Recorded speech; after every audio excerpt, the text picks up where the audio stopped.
There is a really great Amazing Grace story. If you didn't ever hear about John Newton, who was a slave trader for many years, yes, that kind of slave trading, bringing Africans to the Americas, right up until the moment that he had some kind of a profound conversion experience. Yes, a Christian conversion experience, but it's not specifically about Christianity, but about that idea that something shifted inside him. And the way the story goes is he completely changed his mind about this slave trade, and in fact ended up, as a result of all this, being involved in the creation of the song we know as Amazing Grace. How sweet the sound. You've all heard it somewhere along the way.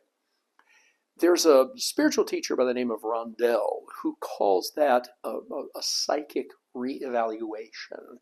We reevaluate our position, and then suddenly we literally change course.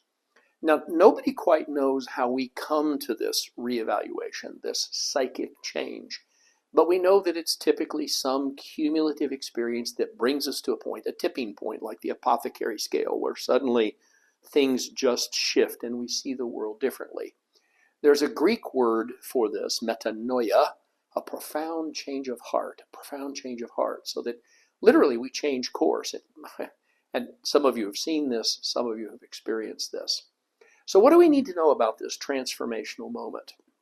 Well, first, that it's transformational, but that very likely it's the result of, if we go back to the apothecary scale, a tiny thing and a tiny thing and a tiny thing and a tiny thing and a tiny thing. And then if you've ever watched the scale, there's this moment where suddenly there is a shift that changes everything.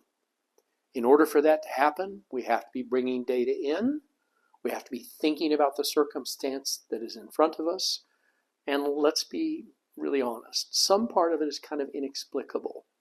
Sometimes that big change, that shift, is precipitated by some significant pain or suffering or difficulty. So if we care about changing that world out there, changing some important piece of the world, it starts in here with our own internal psychic shift, a reevaluation. It's a really good way to think about it. You might ask yourself what you're doing to get the shift within yourself.